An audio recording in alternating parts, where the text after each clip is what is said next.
Hi, I'm Jon Atack, and I'm extremely pleased to have Karen de la Carriere here. This is the first time we've met before, which was great, but I've not interviewed you before, so I'm really thrilled to be seeing you. Thank you, Jon. Thank you. We met in London, was it 4 years ago? I think it was We about actually had lunch at that big conference table with a lot of people. yeah. The amazing author of, what's the book? Russell Miller was with us. Yeah. I worked with Russell throughout Barefaced Messiah as his researcher, and my Let's Sell These People a Blue Sky was the foundation upon which he built, because I couldn't find a publisher. So after he was published, I then managed to get into print. But he is one of the world's most celebrated biographers. His biography of Conan Doyle, for example, or Hugh Hefner, or Getty, or so Ron Hubbard was one of the series, and it's a great book. It still stands, I think. So A Piece of Blue Sky has had a life of its own. When I picked it up, I literally stayed up 2 o'clock. I mean, it's a nice, easy read, but I could not put it down. It was riveting. Oh, thank you. I think we should, I'll be promoting this show to at least 22 Facebook groups, all of X, and I'm going to, is it available on Amazon? Yeah, we reissued it because when it was first published, we had to paraphrase 60 of Hubbard's most private statements, his harassment orders, his journals, and his letters, because of a strange situation in American law. In 2018, we brought out the unexpurgated version, which has all 60 of those quotations back and about 40 more for good measure. But so yeah, it's called Let's Sell These People a Piece of Blue Sky now. There is still a pirate edition that's called A Piece of Blue Sky, but that's the original book, and I want nothing to do with the people who are trying to steal it from me. Yeah, I heard you didn't get any royalties. I got some. But it went bestseller. It went number 98 out of 4 million books at Amazon, and I didn't get anything from that period. Jeez. And well, you were the godfather. There have been books and books and books, but you stuck your neck out in the early days, right? That was very brave of you. Oh, thank you. Very brave. That means this week I've been called the original gangster on Leah Remini's show and the godfather. What does this tell us? Yeah, but you were brave, Jon. You were brave. I never really thought about it. I think Leah asked me in the podcast they've just put up on Fair Game why I did it, and in the end I just had to say I'm pig-headed. That's it, you know. And it took me ages after I left, because I was 9 years in. I did OT5. I was a class 2 auditor, did the data series evaluators course, Dianetic auditor, method 1 auditor, all that stuff. Totally believed in it, absolutely, through that time, never on staff. And when I left, it was like, well, this is wrong, and they've done the wrong things. And of course, somebody has to stand up and say this. And I had no idea what the Guardian's office were going to do in response. And I couldn't understand why all of these people I was talking to were so scared. These people who'd done these OT levels and, you know, been commanding officers of various organizations, and they were, oh no, not going to say anything. And I just didn't understand it. And at first I thought, well, it's because they know what the Guardian's office will do and you'll be harassed. But then I came to something else, and this was quite some time afterwards. I heard this expression, total convert. And I realized that because I was never on staff, I was never abused or humiliated. And I also realized that of the 1,000 or so Scientologists I've talked to, I can't think of anyone else that's true for. Everybody else I know was crush-regged into, you know, selling something they didn't have, borrowing money, or they were treated as a slave in the C organization, or, you know, when I came to, I helped put together the Leahy case in 1984, the famous child custody case in England. And I happened to know Jay Hurwitz. And so I said to the couple who were doing it, oh, Jay will come and testify, because he had been the business partner of the father of the children, David Banks, who I think I can name now without anything happening too badly. And David Banks, and I don't think this has ever been publicly said, he'd said in sworn statements to the court that he thought disconnection was a dreadful thing. You know, he didn't agree with this. And Jay came along and gave me a letter that David Banks had written saying that they could put a partition up the staircase and through the office so they'd never have to actually see each other. This is how much he didn't believe in disconnection. But when I told the stepfather of the kids, Jay Hurwitz will come along, he blanched. He was scared. And I was sort of, what's going on? He said, I work for Jay. And the last time I saw him, he pushed me up against the wall and threatened to punch me, you know. And those kind of pressures, this never happened to me. So I was foolish enough to be able to speak out against it. And after that, it was, I think Jeffrey has the same thing that I have. You've just got to know the answer. You've started asking these questions. What was Hubbard really doing? What was this all about? You know, and I went on till 96, then I left, then I came back in 2013 and started writing for Tony Ortega's Bunker, because I realized that most people don't really escape, that the way of thinking is so overwhelming that even though they've got rid of, you know, they're not talking about the overt motivator sequence anymore. Now they're talking about karma. And if they've read anything about it, they're talking about karma vipaka, but we won't get into that. But they're still thinking. This is still the way the universe is. And of course it isn't. L. Ron Hubbard's perception of the universe was the perception of a narcissist, you know, and it was all about him trying to desperately cure all of these things that were wrong with him, which he lists in great detail in Dianetics, the Modern Science of Mental Health: asthma, short-sightedness, bursitis. I'd never heard of bursitis before, but he had it in the right shoulder. You know, there's a bursa there between the muscle and the bone, and it wasn't working properly, and it never did. And of course, he never stopped being short-sighted. He never overcame his asthma. But I think he was also trying to deal with his own desperate psychiatric condition. Yeah. And we just got, you know, we became part of that solipsistic mess that was the ego of L. Ron Hubbard. But I'm not here to No, I love it. I love when you're on a roll. I prefer interviews that go like this, and it gets an energy going. I want to say two things. Yeah. One is, there are people like you in Scientology slang, kick-ass Satan. Kick-ass means you kick ass, or arse, as they say in England. Doesn't sound right when you say that, does it? But why do you do that? I'll tell you why. What is really important, I'm being evaluative. I can evaluate. And now, yeah, loud. You pursue truth and you like to uncover lies. I'm dialed into you and I really read you. What is important to you? What is wanted within your soul is to just disintegrate fake falsehoods. And that's probably why the book, I Want to Sell You a Piece of Blue Sky, came forth, because you saw lies. And I think it's so important in your heart to reveal truth. Not only truth, actual knowledge, wisdom, fact. Did I read you well there?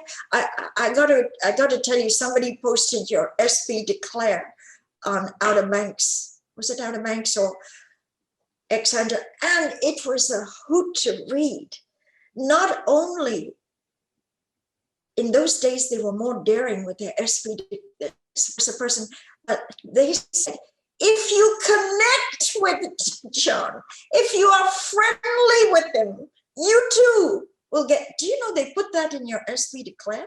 That just connect. Well, you must have seen it, right? It's been a while. It's been a while. What a hoot. It was just laughable. They don't even send you your SB Declare. Oh, no. It's hidden in HCO and under lock and key. Yeah. So you're an uncoverer of lies. What I really dialed into you, Jon, if you get an opportunity, that's why you interview people like me. You want to continue to unpeel and undress and unveil the packages of lies. And there are a lot of lies in Scientology, a lot of lies. May I respond to you on one nice issue you brought up, which is why people cling on and are so indoctrinated? I want to give you, I want to toss it, actually, I want your response to my response. Of course, yeah. It has been said that people will suffer a humongous amount of pain for a little piece of pleasure. And what I want to tell you is, in very early Scientology, you can get a win. A win. It's not sustainable, doesn't last, you can crash and burn next week. But in that little win, people get hooked and they want to replicate that win. So if they go into debt for $100,000 to have 3 L's, whose results are temporary, not sustainable, and they crash and burn and they divorce their wife 6 months later and they go bankrupt, but they're hooked up on the win. They want that few moments of win. Can you say something? Can you respond to that? Absolutely. You're absolutely right. That it's what Abraham Maslow, the psychologist, called a peak experience. And if you talk, I've talked with people who, for example, took LSD when that was a popular thing to do. Yeah. And they had a peak experience and they wanted to repeat that. They wanted to do that again. Yes. Worse yet, if they took cocaine, that they can become addicted to it. And I started quite soon after I left looking at Scientology as a process of addiction, that you have, very good indicators, VGIs, this idea of euphoria, that you become, you feel fantastic. Well, that feeling, as you say, you want to repeat that, you want to get to it again. What I found when I first left, almost everybody I talked to, and I talked to hundreds of people, I'd say, what was the first win? What was the first peak experience? When did you have it? It'd usually be on training routines, very often on training routines. Yes. And I knew about that because I'd studied Zen meditation before Scientology. So I know if you fix your attention, you get what's called the Ganzfeld effect.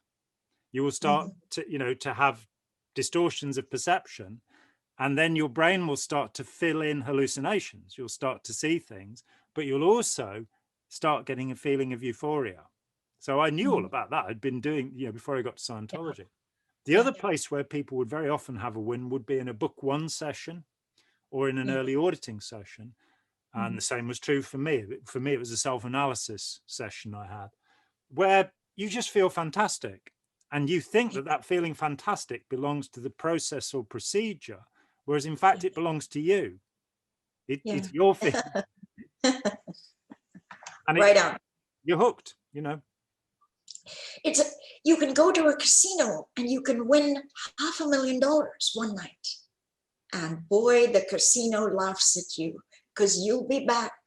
And every dollar of that $500,000 will be given back, because the euphoria you feel on the win of getting $500,000 for no work at all, you just want to repeat that. You believe you are invincible enough to recreate that. So you give it right back. So there's this involuntary replication when you were saying how people just keep believing, even when their family is destroyed, they're disconnected, they're broke because they've given every last dime, taken out a second mortgage on their home, and they still want to be loyal to Hubbard. it's this euphoria that they cannot forget. And they believe that continuing, no matter what hardship, will replicate that euphoric happiness. They yearn for it. Yeah. And I know that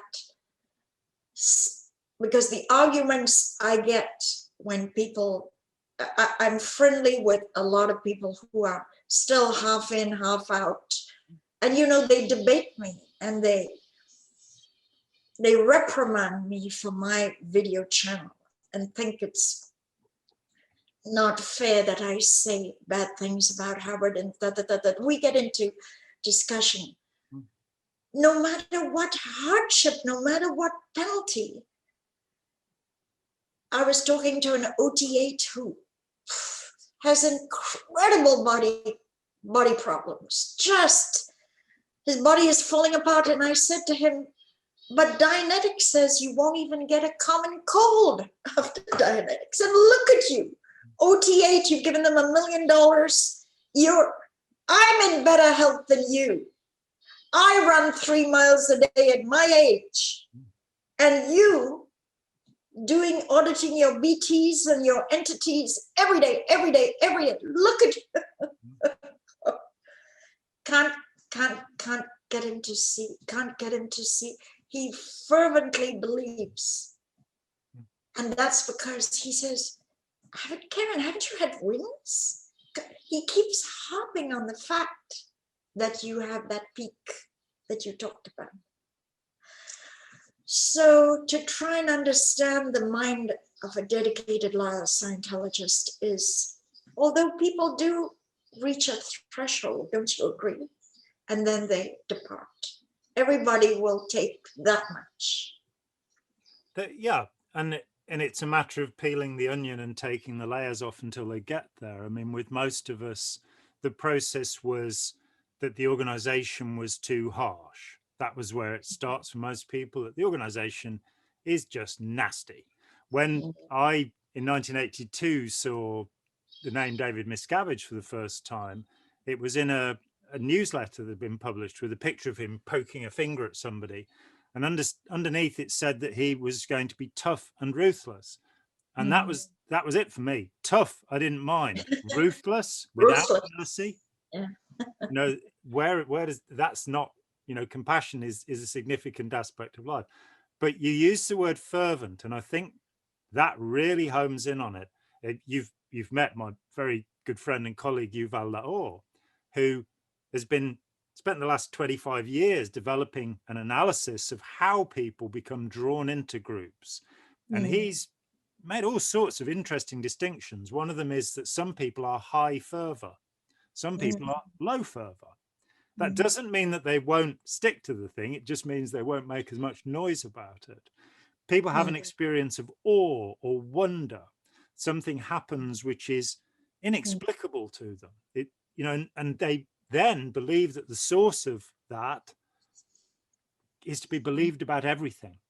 So yes, there is that plain contradiction. If you say, I remember the first time I met Jerry Armstrong back in 1984, and the 3 burly ex-Sea organization people there were going, you're working for the CIA. And you could see that they meant him harm. And there's Jerry sitting there, not noticing anything of it and just having a discussion. He said, show me a clear. Show me anybody that's achieved. Now, of course, I got into the deep history of this. Hubbard claims to have, I think, 270 cases. By the time he writes Dianetics, he says he's cleared 270 people. Now, what happened to those people? Not one of them has ever come forward.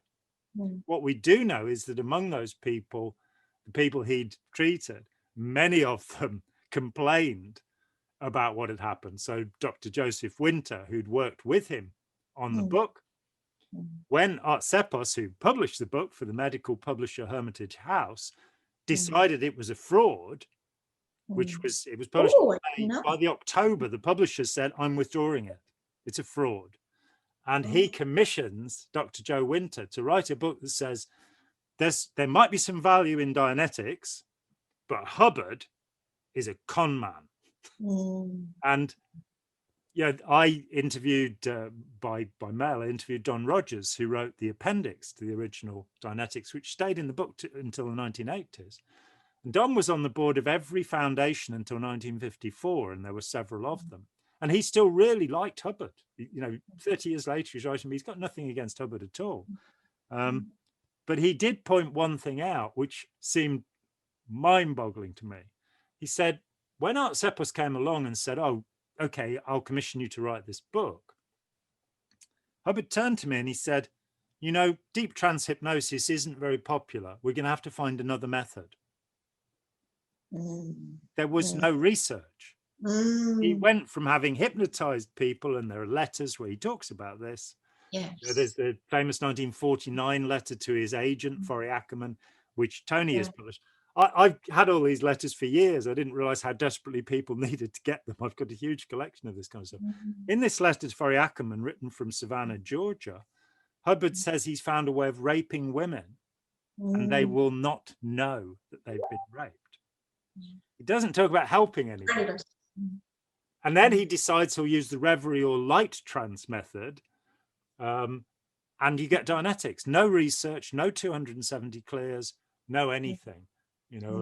When I talked with Mike Rinder the other week, he was, the introspection rundown was researched on Bruce Welch. That's I'm going, but medical research is 1,000 cases, the gold standard. Clinical trials. Good points. Excellent points.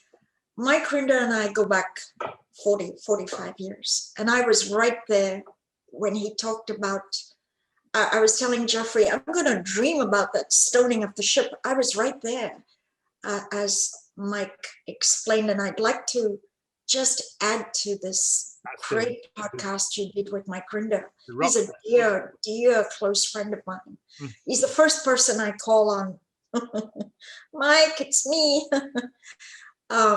He actually played a big part in transitioning me out of it all. He was talking to me back channels, and I had an OSA intelligence guy show up at my door and said, Karen, you're talking to Mike Rinder. This is irrevocable.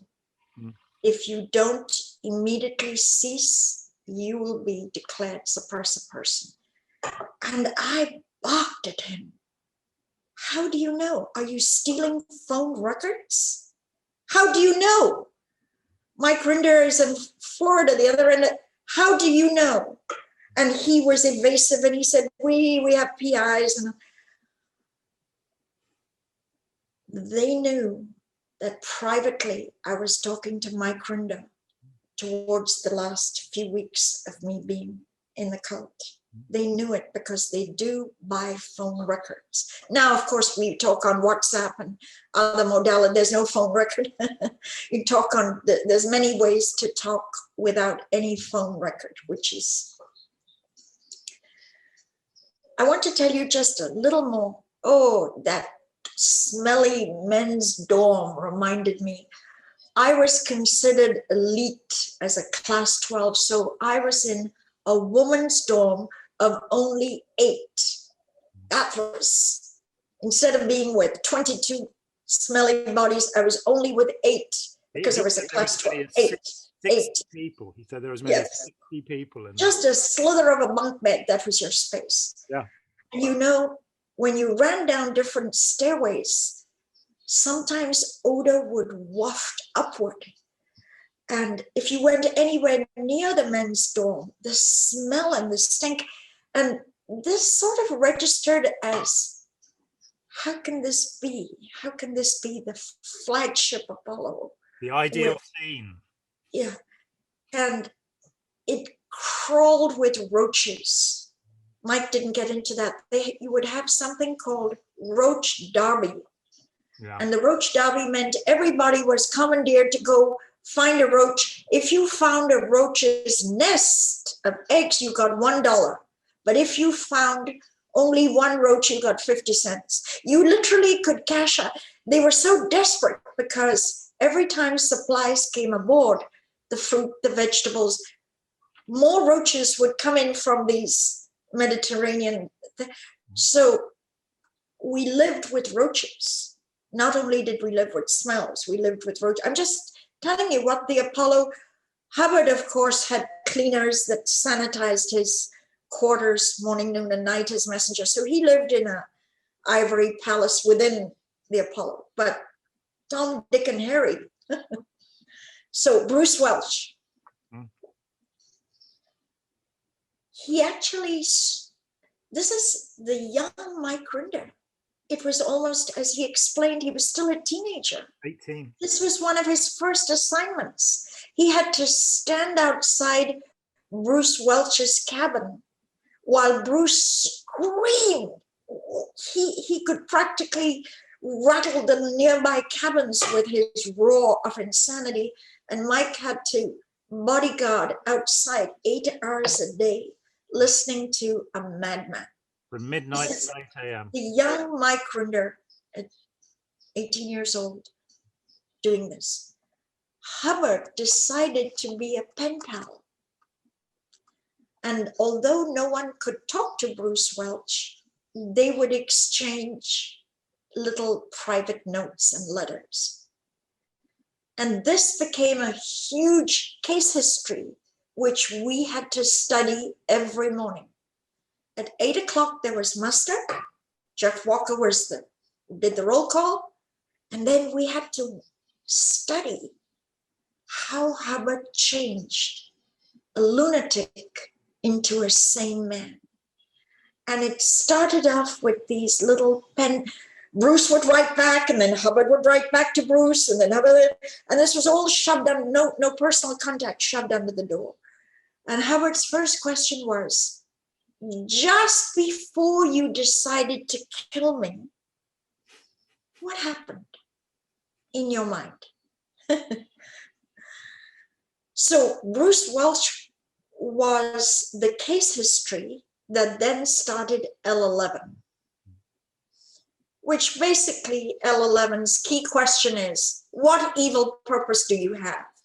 This is all a migration of, but I will tell you, John, when you're on the high seas, having someone with an intent to kill is scary because you can't throw them in the ocean if you have any humanitarian kindness in your heart. So you're on a confined space with a killer roaming around. I think he grabbed a machete from the galley.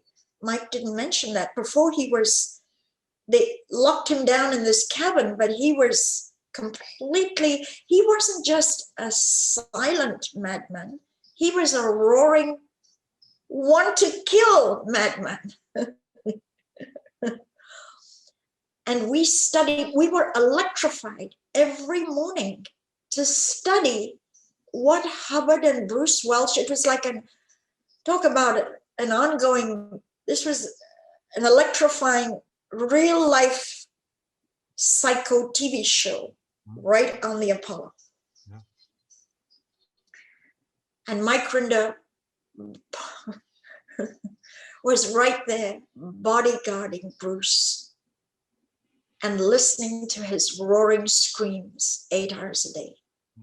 And we studied every inch of it. Now, when you're on the high seas, I can understand incarceration and lockdown was needed. But to make this a selling rundown, when you're grounded on the base, what is the need for lockdown? You're not on a ship, you're not on the high seas. There's no dangerous killer roaming around. So they transported what was done in one emergency situation on a ship and then made this a repeated rundown till the Lisa Mcpherson debacle. I mean, even to this day, did Jeffrey tell you there are 4 contracts you have to sign before getting any service in the Sea Hawk? There are 4 contracts. It now becomes like 2 inches thick of papers you have to sign in there before they'll even audit you. And one of them is you give them permission to do the introspection rundown on you. You give them complete and utter that if you have a mental breakdown, you're going to do what they say. You're going to. I don't have all the wording, but I know you're going to be interviewing Jeff again. You need to explore these 4 contracts.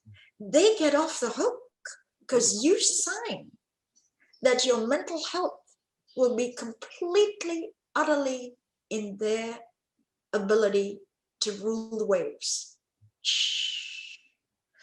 Anyway, that was a very good interview. Thank you for getting Mike Rinder to really tell you. And you see Bruce Welch, he took a little bits and pieces and made it L11. So all these people that rushed to L11, this came from handling a madman. L11's roots and ancestor is simply the Bruce Welch coupled together. What have you done? What have you withheld? What evil purpose? This is L11. It's the story of a madman cult, and you now pay something like $20,000. But you're not the madman, and you don't have an urge to kill L. Ron Hubbard. But that's L11. And as far as we know, Bruce Welch was offloaded as fast as possible, and we have no idea about his mental health. My presumption, having had to deal with people who have had psychotic episodes as a consequence, particularly of OT3.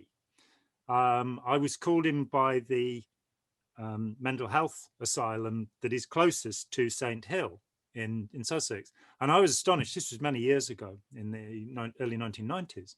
I was astonished. 14 people turned up to him. He talked. Now, I know these people work crazy hours, very long hours. Why on earth would 14 of them care enough, doctors, nurses, to try and understand what was happening? Well, it was because every year they had 2 or 3 people coming from St. Hill who had gone completely crazy. They just had a guy who had basically ripped his clothes off, tried to attack everybody, smeared his excrement all over the walls, and they just had to leave him there. And these people, you know, these terrible psychs, these awful, evil people who are trying to destroy L. Ron Hubbard and the universe and all life, they really wanted to know how they could help these people, what they could do. And it, you know, so one of the things that I learned from them, because there were a number of times when, you know, people were sent to me by psychiatrists because they didn't know what to do with them. But one of the things I learned from them is that psychosis is cyclical. Yes. It isn't, you're always in this position. So what happened to Bruce Welch was that the episode went, but I'm pretty sure that it will have come back. It may not have been Hubbard he wanted to kill then, it may have been someone else. It may not have been Hubbard in the first place.